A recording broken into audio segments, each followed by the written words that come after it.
Today's topic, be coachable.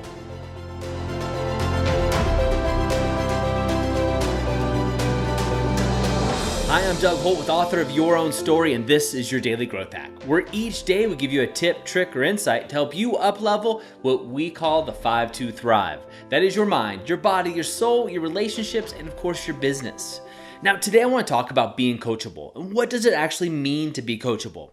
Well, many of you probably have a coach. And if you don't have a coach in one or multiple areas of your life, I highly recommend it. A coach was somebody that can show you the way. They can show you the path. And it's also somebody that can serve as an accountability partner for you, and somebody that doesn't have skin in the game in the sense that they don't have the emotional tie. They can tell you the real deal.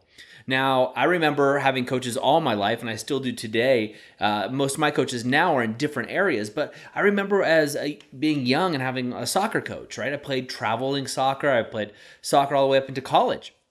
And whenever your coach would give you recommendations or things to do, me as a player, I would take that to heart and I would actually execute it.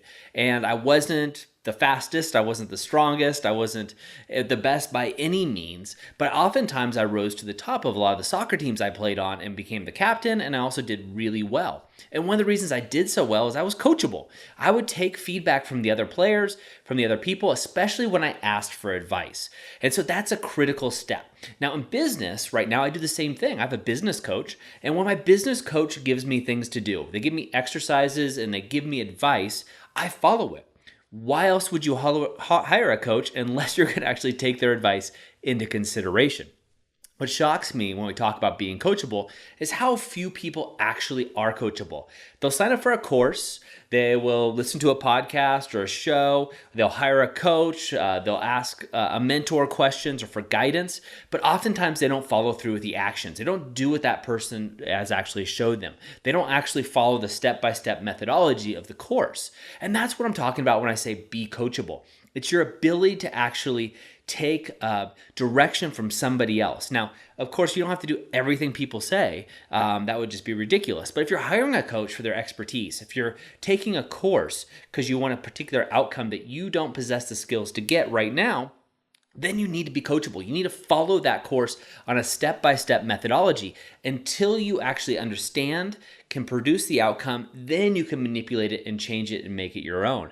And this is the same that goes for hiring a coach, whether you have a business coach, a relationship coach, a personal trainer, or anything along those lines. Or if you're taking a course on marketing, or you're taking a course on how to play the guitar. I mean, you wouldn't walk in and have, a piano teacher sitting down next to you and tell you exactly how they want you to play the keys on the piano and then just do something totally different. It would be, asinine. You would say, geez, that's just crazy.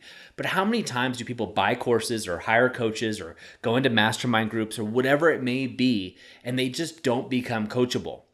Now, the people that become coachable and the people that actually follow through the plans typically are the ones that become the most successful.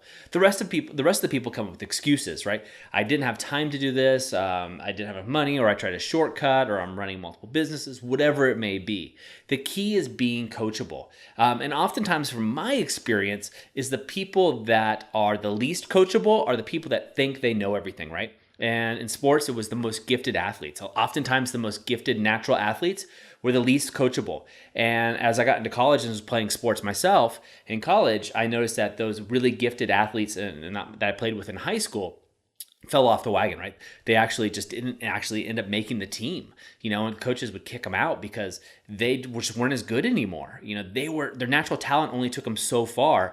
And then you had the other people who weren't that good, like me, that would just follow the coach's not orders, but recommendations, I should say, and actually became coachable, right? They actually listened. And I've been doing this from courses. Like I'll take a course and I'll follow it to the end. I just recently read a book that my business partner recommended called The Pumpkin Patch Plan. And there wasn't really anything really new for me in that book. However, they have several exercises that they recommend going through. And so what I did, even though this wasn't new materials, I printed out all those exercises and I ran through them. And the reason I did that is because I took the time to read and digest this book, and here this person is saying, hey, look, do these exercises for your business. They will help you. And so I'm willing to do that. I'm willing to take that next step and see if I can actually up-level my business in this case, as well as my communication with my business partners so we have a common language.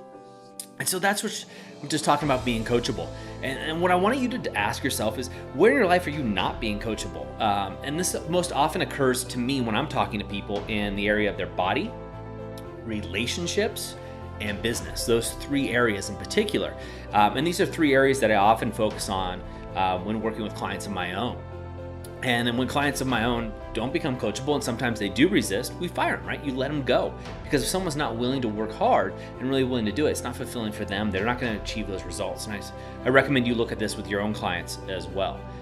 So that's it for me today. Just a quick tip and a quick thought is, where in your life are you not being coachable? Where in your life are you seeking advice? Are you seeking things, information or processes, or taking a course or reading a book, but you're not following through? You're not following through with the step-by-step process that's being laid out or the advice that you're being given. Well, you're basically just not doing the work. You're not being coachable.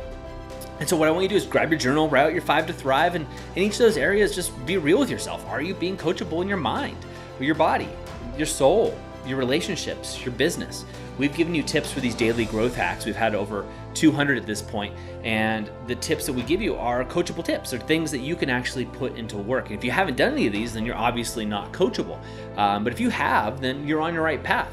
But if you're like me, there's other areas that I even resist, and it's good exercise for me to wonder, where am I not being coachable? Or where could I be more coachable? Like, where can I really put out that effort? And I know with my coach, this last week, I didn't get everything done that I said I was going to get done. So I was out of integrity there, and I wasn't being coachable. In fact, I told my coach, I said, hey, look, if I were you, I would fire me because I'm not doing the work. And that wasn't the agreement that we had. You know, obviously there's financial compensation that goes back and forth, but your word's your bond. I said I would do it, and I know how unfulfilling it is when people don't. And I had a bunch of excuses, and they were all valid, but at the same time, I didn't do what I was going to say. And so in that instance, I wasn't coachable. And so I want you guys to think about it. It came up to me, and I wanted just to pass it on to you. So write in your journal your 5 to thrive, and where are you not being coachable? And I also want you to celebrate where you are being coachable. So if you have a personal trainer and you're doing what he or she says, applause, hats off to you. That's great. You should be following that advice of that individual. And if you don't like the advice that person is giving you, or you don't trust them, then you need to find somebody else. You need to find somebody else to be a mentor or a coach for you.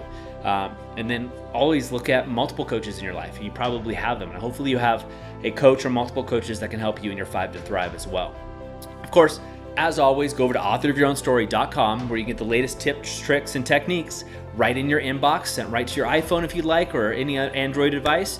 And that way you can be kept abreast of all the stuff that we got going on Author of Your Own Story. There's a lot that's going on in the background. The team's been working hard, and we're really, really looking to make a major impact, and we want to help you out too. But the only way we can keep you abreast of everything that's going on is if you sign up for the email newsletter. So get over there and do that today. And remember, be coachable and go out and be the author of your own story. I hope you enjoyed today's Daily Growth Hacks. Please put your comments right down below, and remember to click subscribe. This way we can ensure that we're delivering these daily growth hacks right to you each and every day. On behalf of the whole team here, remember, go out and be the author of your own story.